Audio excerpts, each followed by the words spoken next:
Oo, kaya sino pa maniniwala sa mga punyeta na yan? O tingnan nyo ngayon, ginawa ni General Torres sa sa may KOJC. O tingnan mo ginawa niya, pambababoy sa dating presidente ng Pilipinas.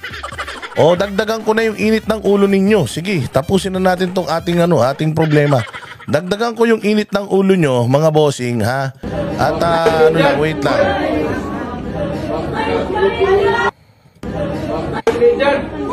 Ayan, wait.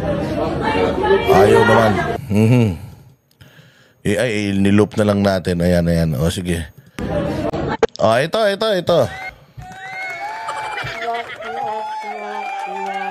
Dagdagan natin yung init ng ulo ninyo. Oo, tingnan ninyo, ha. Again, sino ba si Pangulong Rodrigo Roa Duterte? Si Pangulong Rodrigo Roa Duterte ang nagpaunlad sa siyudad ng Davao. Marami nakakilala sa kanya sa Davao. Hindi lang sa Davao, buong Mindanao. Actually hanggang Visayas. Naging terror si Pastor tuloy. Naging terror si Pangulong Rodrigo Duterte sa mga kriminal, mga adik, mga sindikato, mga terorista, komunista sa Mindanao. Yan ang mga nagawa ni So ang magulong Davao, napaunlad niya. Isa ang Davao sa pinakamaunlad na syudad. Isa ang Davao sa pinaka-safe na syudad sa Asia at sa Pilipinas, #1, safest. Isa ang Davao sa pinaka-advanced. Meron silang 888, meron silang 911. Sila yung napakagaling ng kanilang mga disaster response. Ang Davao City po under Pangulong Duterte at lagi po silang nananalo sa yung DCPO, Davao City Police Office. Pagka nagko-competition lahat ng city police offices sa buong Pilipinas, laging nagcha-champion ang Davao City Police Office. Merong mga taon, at least 3 taon na dire-diretso na hindi na sila sinasali. Kasi nga, sila lang lagi nananalo. So ngayon, iba naman yung manalo, hindi na sila sinali, in-exempt na sila. Ganon kagaling mamuno ang mga Duterte sa Davao. Kung makakarating po kayo sa Davao ngayon, makikita nyo kung gaano kadisiplinado yung mga tao. Meron sila dyan sinusunod na speed limit. Napakalinis ng kanilang syudad. Yung mga kable na nasa ibabaw, unti-unti nilalagay na nila sa ilalim. Para ka na nasa Amerika, pwede ka na magsaranggola, hindi nasasabit sa mga kawad ng kuryente. Iwas na rin sa jumper. Napakayaman ng kanilang turismo, napakayaman ng kanilang syudad. Actually, wala kaisa-isang syudad sa Pilipinas na walang utang. Zero debt. Umalis si BP Sara nang binayaran niya lahat ng utang ng Davao. Ngayon, self-sufficient ang Davao. Napakaganda ng Davao. Talagang naayos simula nung naging mayor si Pangulong Duterte. Ngayon, nagpresidente si Pangulong Duterte sa kagustuhan ng mga Pilipino. Ayaw niya, kasi matanda na siya. 70 years old na siya nung siya yung maging presidente. So, matanda na siya. Gusto niya sana niyang mag-retire. Napinipilit natin siya, pero ayaw. Kasi nakilala siya noong binanatan niya yung mga smuggler sa kanyang lugar. Naubos kasi lahat ng kriminal dyan. Walang adik, bantakin mo. Walang adik dyan. Walang kasino dyan nun. Walang sugal-sugal dyan nun. Oo, nagkaroon na lang ng mga legal na mga casinos dyan. Pero walang mga sugal na alanganin dyan. Talagang nagtitiptoe yung mga tao. Makikita mo, yung mga taxi dyan, talagang aabutan ka ng sukli. Walang nangungontrata dyan. Bawal manigarilyo sa public places. Talagang huhulihin ka kahit sino ka. Oo, ganyan sa Davao City. At marami pang iba. Napakarami pang pwedeng ipagmalaki sa Davao. Nandiyan dyan pang Prayer Mountain, Glory Mountain, ang KOJC. Nandiyan dyan din sa Davao City na ang ganda-ganda-ganda talaga. Disiplinado lahat. Police. Police, yung LGU, walang mga kurakot dyan. Walang mga nangunguntra-nguntrata dyan. Walang ganun dyan. Tingnan mo mga Duterte, sa tagal nilang hawak ang Davao City, nakita mo ba sila mga naging bilyonaryo sila? Si Pangulong Duterte, nakita mo ba na naging sobrang bilyonaryo, naging presidente pa yan ng Pilipinas? Wala. Hindi na nakuha sa kanila ang posisyon ng pagka-mayor, vice mayor dyan sa lugar na yan dahil nga natuwa ang mga tao. So mahal na mahal ng tao ang mga Duterte. Ngayon, pumunta si Pangulong Duterte sa national. Ayaw niya pero pinilit natin. Sige, eto ang mga pangako ko ha. Gusto niyo ako maging presidente? Sigurado kayo. O sige, dadaling ko yung ginawa ko sa Davao. Ano ba ginawa ko sa Davao? Mahigpit ako sa Davao. May curfew ako. Bawal ang bidyoke. Bawal ang paputok. Bawal ang away-away. Bawal ang ganito. Ako lang ang masusunod. Bawal ang maraming siga. Ako lang dapat siga. Bawal ang maraming loko-loko. Dapat ako lang ang loko-loko. Oo, ngayon, mabilis kong uubusin yan, ha? Magiging madugo ang aking pagiging presidente. Papatay ako ng maraming kriminal. Okay lang sa inyo? O, hindi ba? Binoto natin. Di ba? Pinangako niya. O, anong ginawa niya? Nag-deliver siya. O, pinatay niya lahat ng mga adik kriminal. Oo, basta yung mga legal ha. Lahat ng pulis, tinaas niya yung sweldo ng pulis, tinaas niya sweldo ng sundalo, tinaas niya yung moral. Tinaas niya yung moral. Tinaas niya yung moral ng mga pulis, tinaas niya yung moral ng mga sundalo para hindi na sila dumiskarte. Para hindi na sila mangatkong, hindi na sila mangurakot, hindi na sila magnakaw. Ngayon, anong nangyari? Ano ang kapalit ng lahat ng nagawa ni Pangulong Duterte? Hindi na natin iisa-isahin kasi hindi tayo, baka abutin tayo 3 oras. Hindi pa natin maisa-isa. Pero ilan lang yan sa mga importanteng nagawa ni Pangulong Duterte. Kaya mahal na mahal siya ng Pilipino. Mahal siya ng mga OFW. Mahal siya ng lahat ng probinsya sa buong Pilipinas. At pati yung mga ibang lahi na bibilib sa kanya. Yung ibang mga leaders wants to shake hands with him. Wants to have a picture with him. He is such a rock star during ng time na siya ay presidente. Lahat yan, sila Barbers, mga kiss-ass yan. Si Barbers, lahat yan, sila Chua, sila Abante, putangin yan, parang sumasamba kay Duterte, lahat yan nun. Ito si General Torre, kasama pa nila yan sa NTF-ELCAC noon na lumalaban sa mga komunista. Si Browner, partner pa yan ng SMNI. Ayan, si Browner, kapartner pa yan ng SMNI. Meron pa silang commitment sa isa't isa na magtutulong sila na uubusin nila yung insurhensya. Partnership. Pero anong ginawa nila sa SMNI, mga bossing? Walay. Dinurog nila, hindi ba? Matapos makatulong sa gobyerno, ganun ang ginawa nila. Now, how are we giving respect to Pangulong Duterte? Nakita niyo yung nangyari sa Hong Kong? Grabe. Talaga naman, nag-iiyakan pa yung mga tao. Mahal na mahal si Pangulong Duterte. Maraming salamat, Pangulong Duterte. Ang dami mong nagawa sa bayang Pilipinas. Salamat, Pangulong Duterte. Kahit ang hina-hina mo na. Pero nandiyan ka pa rin para sa amin. Nagtatrabaho ka. Anong sabi ni Pangulong Duterte? Hanggang sa huling hininga ko, I will serve the country. And if I will die tomorrow, gusto ko lang na malaman nyo na mahal ko kayo at minahal ko kayo at wala akong ibang ginawa kundi magtrabaho para sa inyo. That being said, tingnan ninyo kung papaano siya itrato at tinrato ng pulis, ng militar, papaano siya pinagbigyan ng pugay.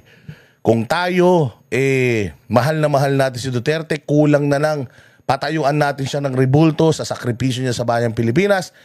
Tingnan nyo kung papaano siya babuyin the very same people na kasama niya noon sa paglaban sa krimen, the very same people na gumagawa noong Tokhang, the very same people na nag-abuso doon sa mga biktima ng tokhang na di umanong sinasabi nilang may war against, yung crime against humanity? Tingnan nyo yung ginawa ng kapulisan, kasundaluhan na inangat ni Pangulong Duterte yung kanilang buhay. Inangat yung kanilang sweldo para lang hindi na sila mangulimbat. Tingnan nyo how they treated PRRD. And the reason why ipinakikita ko ito sa inyo, because I want you to remember this, never forget this, and channel all our anger, channel all our frustrations, channel all our prayers para manalo itong mga kandidato natin sa PDP. A vote for alyansa is a vote for tyranny. A vote for power abuse. A vote for mga ganitong kriminalidad. Panoorin natin at sama-sama tayong maiyak.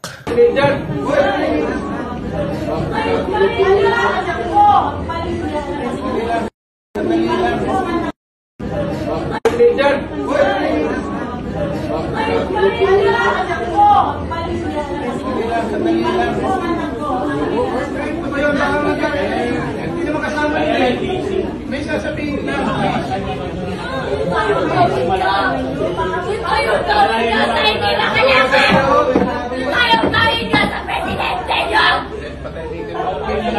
Ito yung sinisigaw ni Hanilet. Ito pa ang igaganti nyo sa presidente nyo. Presidente pa rin natin to. Even if retired na ito, even if hindi na siya presidente, he is still afforded with courtesy, with respect. Kumbaga, we should handle him with care. In the first place, PRD is vulnerable. He's 80 years old already. Ang tanda na nito, may sakit na. Inalay ang buhay sa bayan, tapos ganito tatratuhin siya at yung kanyang pamilya na walang mga kaso sa Pilipinas ng the very same people na pinrioritize niya, pulis at sundalo. How dare you? Shame on all of you. Shame on the uniformed personnel of the military. Shame on the uniformed personnel of the Philippine National Police. And lahat kayong mga opisyal. Shame on all of you.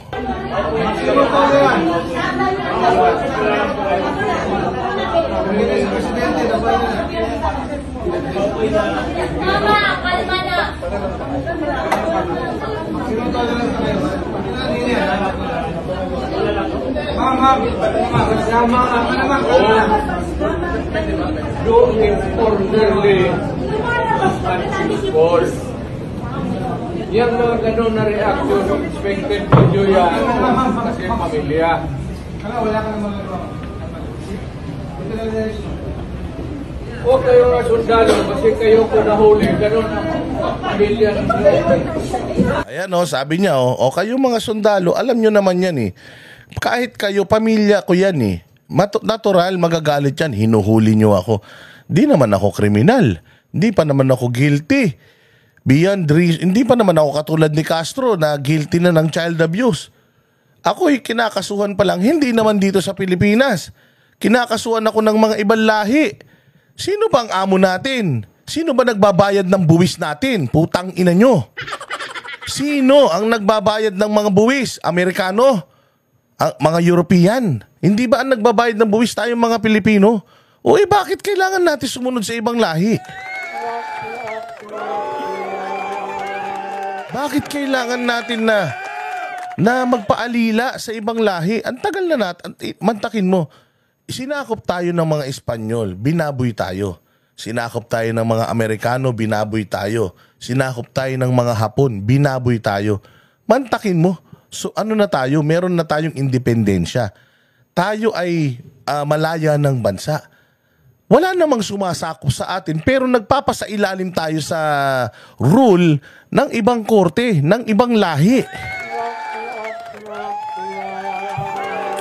Anak ng tinapay, di ba? Taxpayers' money gagamitin mo para para ipamigay yung Pilipino na nagtrabaho ng maigi para sa bayang Pilipinas, pamimigay mo sa ibang lahi, putang ina nyo. Hindi kayo nahihiya sa mga sarili nyo, mga buwaka ng ina nyo. Hindi kayo naawa sa bayan natin Pilipinas, putang ina. Ang tagal na tayong ginagahasa ng mga ibang lahi. Tapos ngayon, putang ina, tayo pa ang pumapayag na gahasain tayong ulit ng ibang lahi. Tang ina nyo. O, tingnan ninyo, anong sinasabi niya? May pamilya din kayo.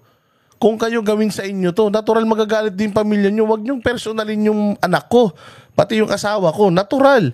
Ayaw nila na mailayo ako sa kanila. Meron akong mga gustong mangyari, sasama naman ako. Pero meron muna akong mga gustong mangyari. Kailangan ko muna, karapatan ko na questionin kayo. Karapatan ko na due process. Karapatan ko na mag-appeal muna sa Korte Suprema kung saan man. Huwag niyo muna akong dalhin doon. Kasi, ba't ba tayo nagmamadali? Ano bang hinahabol nyo? Eh, pwede naman bukas, pwede sa isang araw. Sasama naman ako, hindi naman ako makakatakbo. Hawak nyo na ako eh. Bakit kailangan nyong magmadali at dalhin ako doon? Magkano ba? Diba? Ano bang deal?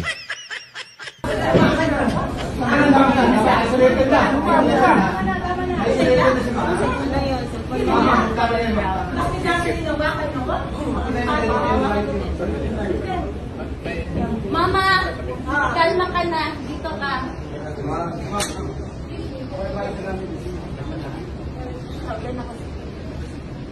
Tapos itong mga putangin ng mga pulis na to, iyak-iyak pa kunyari. Iyak-iyak kayo kunyari, pero hinahablot niyo yung mag-ina.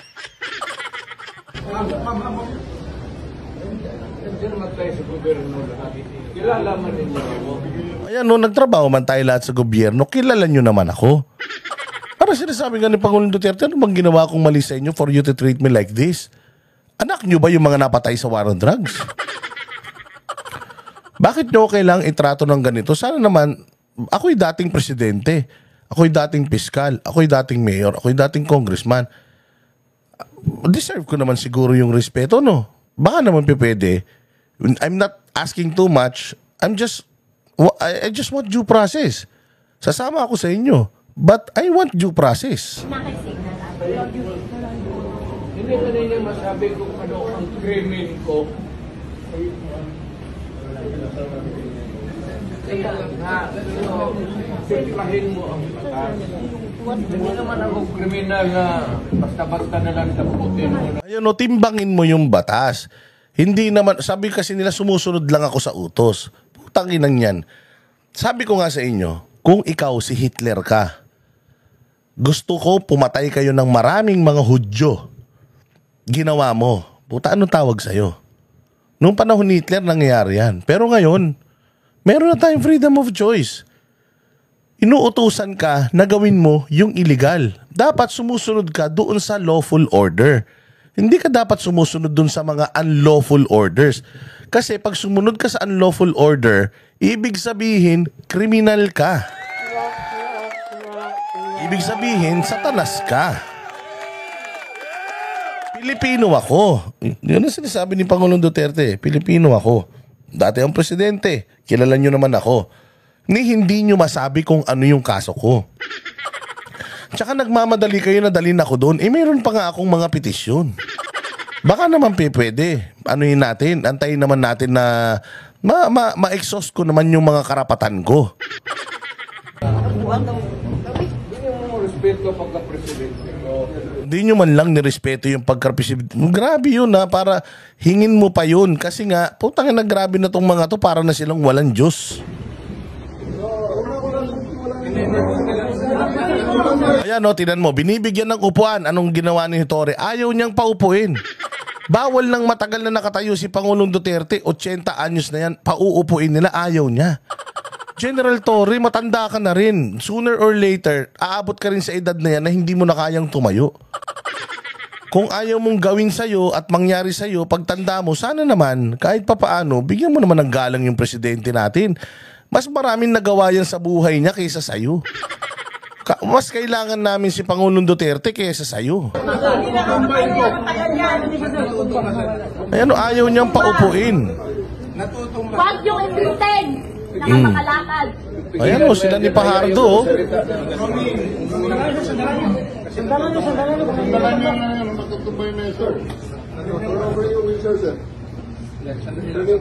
Oh, gusto niya nipaupuin sa wheelchair para makuha na nila.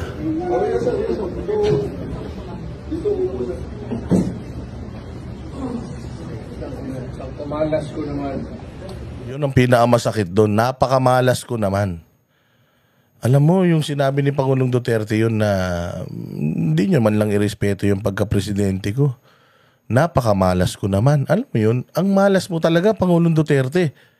Kasi lahat ng mga nakapaligid sa'yo, ginamit ka lang eh. Napakamalas mo kasi, putang ina. Binuhos mo lahat ng buhay mo para sa walang kwentang bansang Pilipinas na to. Sobrang walang kwenta ng putang inang Pilipinas. Sabi ko nga sa iyo, ito yung mga panahon na I am not proud to be a Filipino.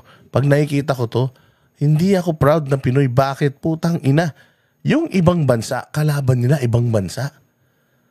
Yung ibang lahi, kalaban nila yung ibang lahi. Putang ina, dito sa atin, sarili mong lahi, binababoy ka, sarili mong lahi, pinamimigay ka sa kalaban. Ang ina mga traidor. Putang ina, sabi ko nga sa'yo, ang titigas ng mga muka netong mga nandirito na they did not afford si Pangulong Duterte due process, respect. Respeto man lang sana eh. Kahit man lang sana respeto. Kahit na sana, itong mga ginagawa nyo na to, mali. Sana man lang nirespeto nyo yung tao. Galing ako fiscal. Tapos ganito rin ninyo ako.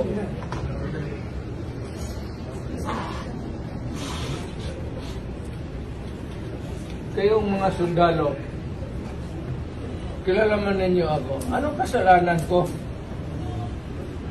Bigyan ninyo ako kasi isang ordinansya lang na ginawa ko. Kayong mga Pilipino, mga sundalo, anong ginawa ko?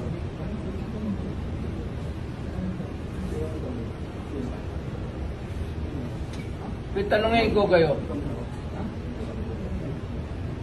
Saan galing ang demanda? Sa Amerikano. Puta tapos ganunin ninyo yun. Sir, we'll press this out to proper forum. Hindi ito, sir. Hindi ito proper forum. Walang judge.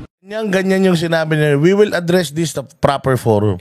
Nung nag-serve yan ng warrant of arrest ng ibang tao at ng ibang address, dyan sa Kingdom of Jesus Christ, yun din ang sabi niya, this is not the proper forum. This is not the time to debate. Whether you like it or not, I will go in. 30 minutes, bahala kayo, papasok ako, sisirain ko yung gate nyo. Ganun siya. Ginawa rin niya dito ngayon kay Pangulong Duterte. Nagpapaliwanag si Pangulo. Sasabihin niya na this is not the proper forum. Tang ina to, sobra.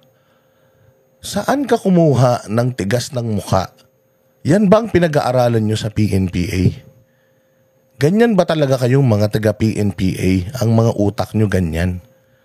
Akala ko ba sumusunod kayo sa hierarchy? Akala ko ba sumusunod kayo sa mga nasa kapangyarihan? Again, PRD may not be in power, but he's still part of the history. Siya ay presidente ng Pilipinas.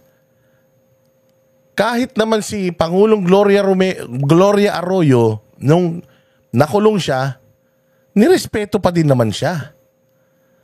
At tinrato pa din naman siya na presidente.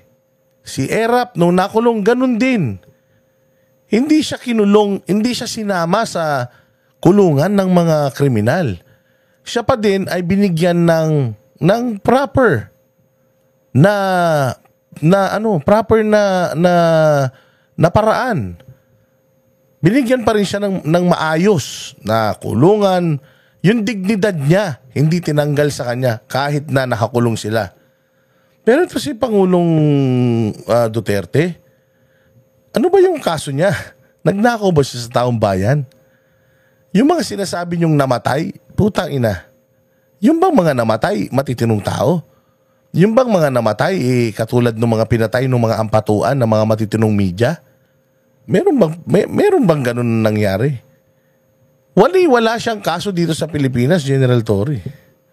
Ni walang reklamo sa kanya dito sa Pilipinas. Marami lang mga chismis-chismis, iyak-iyakan dyan sa Congress, pero inamin na nga niya lahat. Therefore, dapat sinampan na natin yung kaso dito sa Pilipinas. Pero bakit hindi natin sinampan sa Pilipinas?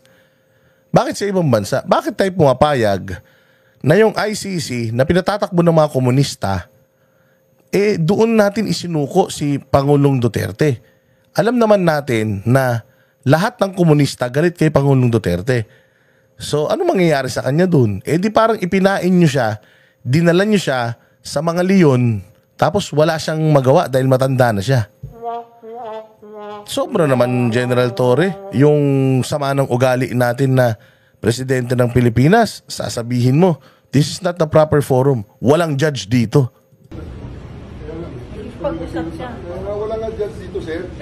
Pag-usap siya. Sobrang bastos, wala nga judge dito. Tinatawag mo na, sir, tas binabastos mo.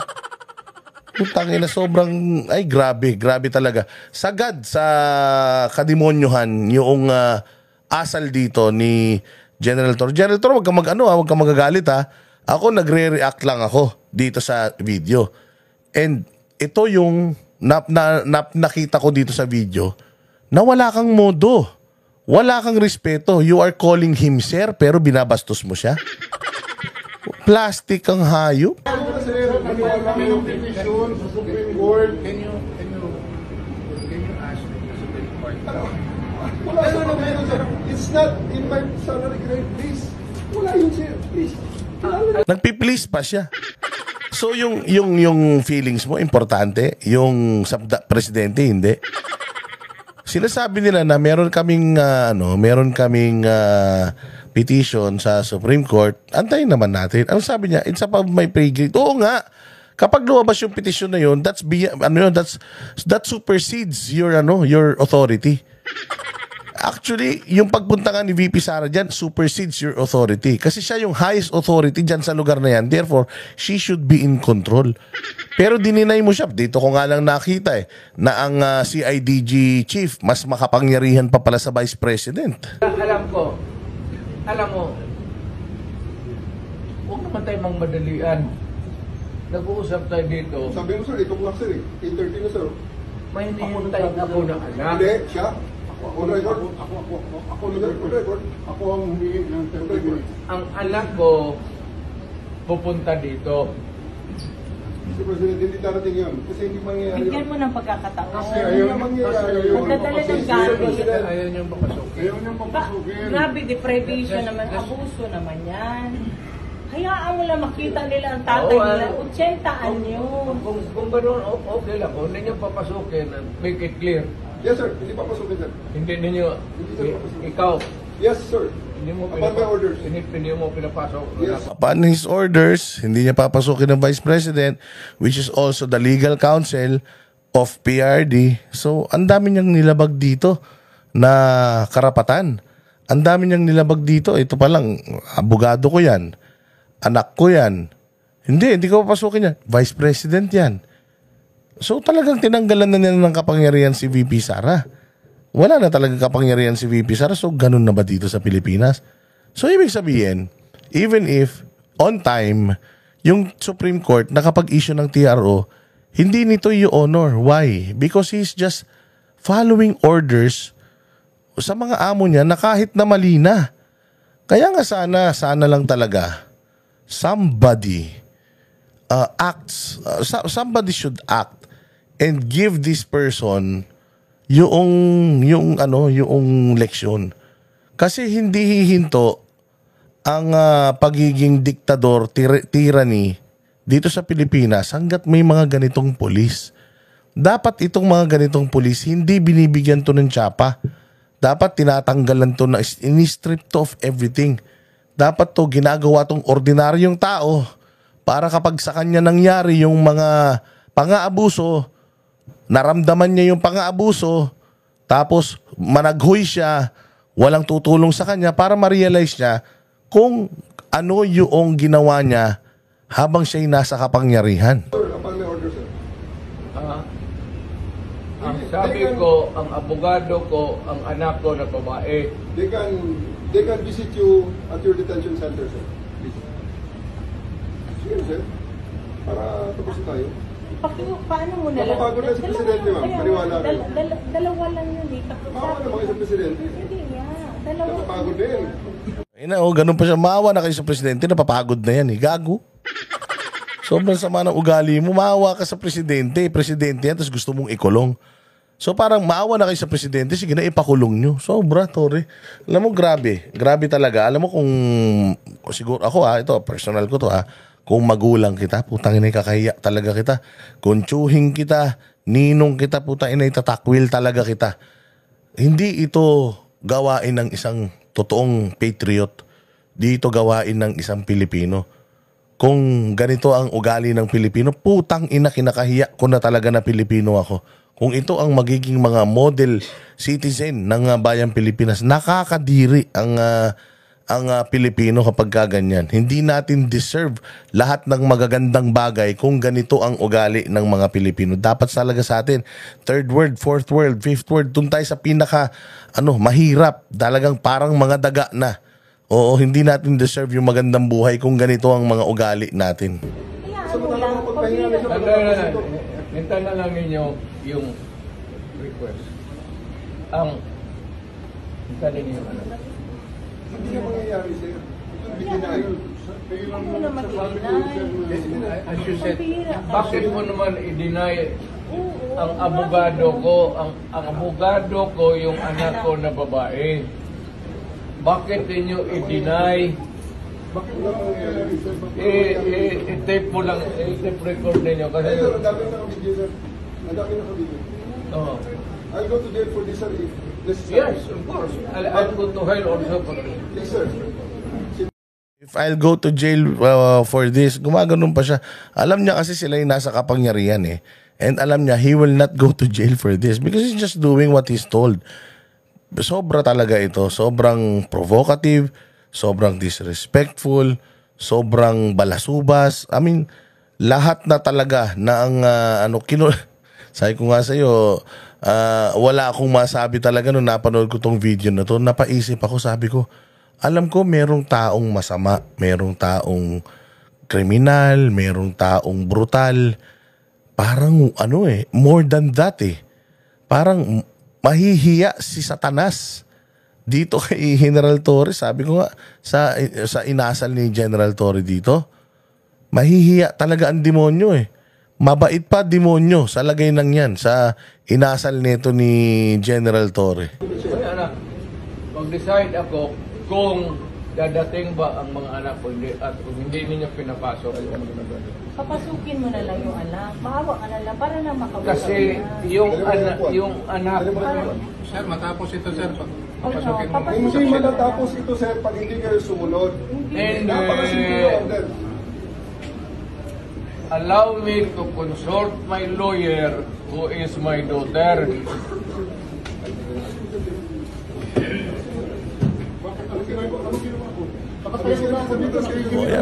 Ayan. Nakatayo lang si Medialdea. Inaresto niya. Bitawan mo ako. Ayaw mo. Ayan, sir.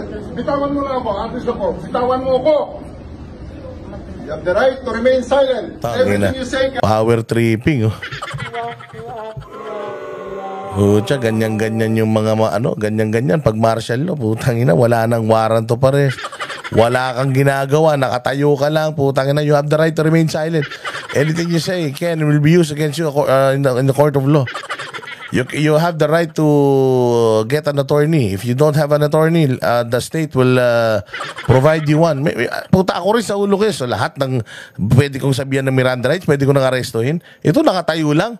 Pucha, bigla mong binasahan ng Miranda rights, biglang ikukulong mo. Grabe. and will be used against you in the court of law. You have the right for an attorney. If you cannot afford an attorney will be accorded to you.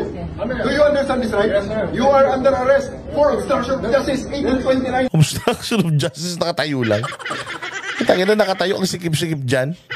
Hindi naman maliit na tao to si E.S. Medialdea. Walang Diyo naman, Let's go. Okay. Pause up, please.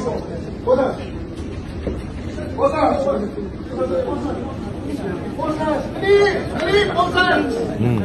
Akala siguro niya takot sa kanya eh. Yung anak ko. Oh, wala matakim mo, walang pulis na nagpoposas, oh. Oh, siya na nagposas, hindi ba? Grabe. Sana ay nako, sabi ko nga sa inyo, when I watch this, nawalan ako ng pag-asa bigla sa bayang Pilipinas because ang may hawak ng kapangyarihan, yung hindi naman, parang alam mo yon, parang kriminal yung may hawak ng kapangyarihan na wala ka nang pwedeng ipaliwanag kasi nga kriminal yung isip, sarado yung isip. Wala nang kumbaga wala ka nang pwedeng i-reason out. Nakakalungkot. Ito yung estado ng bayang Pilipinas ngayon, and it is sad to say na this will go on for the next 3 more years or 3.5 more years. Nakakabahala ito kasi syempre tayo, mabatikos tayo sa gobyerno, kaya nilang gawin sa dating presidente, ganyan nga nila babuy-babuyin. What more sa atin na vlogger lang, what more sa'yo na construction worker lang, sa'yo na waiter, sa'yo na waitress, ikaw na tricycle driver lang, papaano ka magpapaliwanag sa ganitong mga klase ng tao na walang mga puso?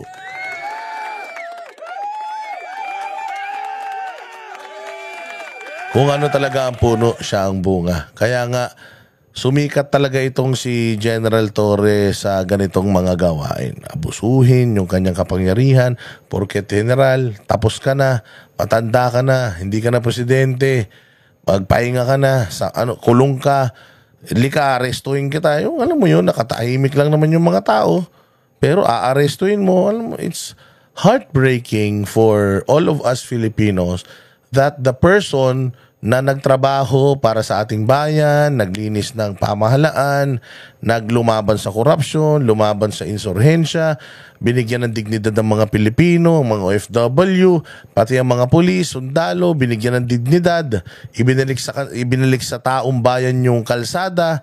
Wala. Ngayon, yung kalsada, pag-aari na naman ng mga kriminal. Paano ba naman? Yung mga general natin, ganito, mga asal kriminal, tapos anong gagawin yan? Magsasampa na naman ng kaso yan. Ang lakas ng loob, magsasampa na naman ng kaso yan. Magdidemanda na naman yan. Oo, kasi nasaktan yung damdamin niya, pero hindi niya nakikita yung actions niya, hindi lang damdamin ng ni Pangulong Duterte at ng pamilya ni Pangulong Duterte yung sinaktan niya, buong Pilipinas. Nakita niyo ba yung simultaneous na pagtitipon-tipon ng mga Pilipino? Grabe yun, mga bossing. Ganon kamahal ng Pilipino si Pangulong Duterte. At wala man tayo sa kapangyarihan ngayon, naniniwala tayo na ang gulong ng kapalaran ay umiikot at darating ang panahon na uusigin din lahat ng mga ito, si Fajardo, si Marbil, ito si Abalos, ito si Remulla, tsaka ito si General Torre. Darating ang panahon na yung yung kapalaran nila ay iikot at darating ang panahon na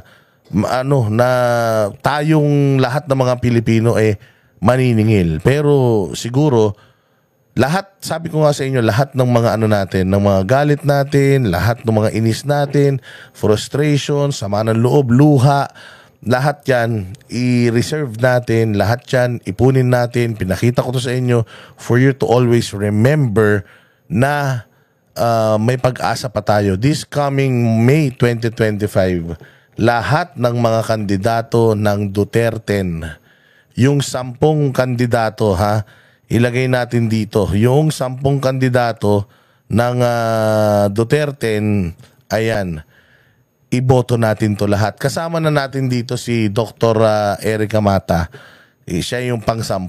Ayan, si Senator Go, Apollo Kibuloy, De La Rosa, Marcoleta, JB Hinlo, Lambino, Philip Salvador, Jimmy Bondoc, si Vic Rodriguez, tsaka si Dr. Mata. Iboto po natin. Tandaan nyo yung mga numero na yan, ilista nyo na po. Lahat ng galit natin, gusto natin makaganti sa pang-aabuso ng gobyernong ito, ilaglag natin lahat ng kanyang mga kandidato para magkaroon ng balanse sa sa gobyerno natin, na hindi lang sila yung malakas. At sana din tandaan ninyo yung mga pangalan ng mga congressman na pumirma. Kilala nyo yan sa mga lugar ninyo, sa mga distrito ninyo. Parang awa nyo na. Wag na nating iboto yung mga yan. Yung kalaban na iboto nyo. Tapos eto na mga mga mahakaliwa, wag na kayong bumoto, o kahit na isipin man lang, sana ipagdasal nyo na din na wala nang makabayan na makabalik sa Kongreso. Kung gusto natin na yung buhay natin maging maayos, kung gusto natin gobyerno natin maging maayos, panuhin na natin to, trabahuhin na natin to. Wala tayong magagawa Sa ngayon, ito lang kaya natin gawin. Magsalita sa social media, mag-post, magalit. Pero wala naman tayong kapangyarihan Hindi rin naman tayo pakikinggan ng mga yan hindi ba? So gamitin na natin yung pinaka-importanting kapangyarihan natin, which is the power to vote. So let us vote for PDP Laban Straight para kahit pa paano magkaroon tayo ng laban sa susunod na na 3 taon ng panunungkulan ni Bongbong Marcos. Kung kung magpapatuloy pa yung kanyang panunungkulan, at least man lang magkaroon tayo ng laban. So maraming salamat. Kami ang boses ng masa, hindi natatakot. Katotohanan lang, di kami nalulunod. Walang bahid ng sismis, lahat ay totoo. Kahit sino ka pa, pag mali ka babanatan ka. Walang pinipili kulay, wala kaming kinikilingan. Basta para sa bayan, kami lalaban. Pag tama palakpakan, pag mali banatan. Di matitinag, di matatakot, para sa bayan tuloy ang sigaw. Sa harap ng kamera, walang halong takot. Mga baluktot, lahat kayo'y tutumba. Ang hustisya at totoo, yun lang ang mahalaga. Kahit sinong harang, di kami matitinag. Walang pinipiling kulay, wala kaming kinikilingan. Basta para sa bayan, kami lalaban. Pag tama palakpakan, pag mali banatan. Di matitinag, di matatakot, para sa bayan tuloy ang sigaw. Kung nasa tama ka, ikaw ay aming kasama. Pero pag mali ka, handa ka na bang mabasag? Banateros kami, walang inuunan. Dahil bayan muna, bago ang sarili.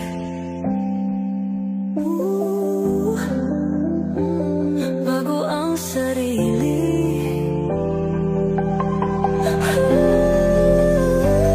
Pag tama palakpakan, pag mali banatan. Banateros ang sigaw, katotohanan ang laban.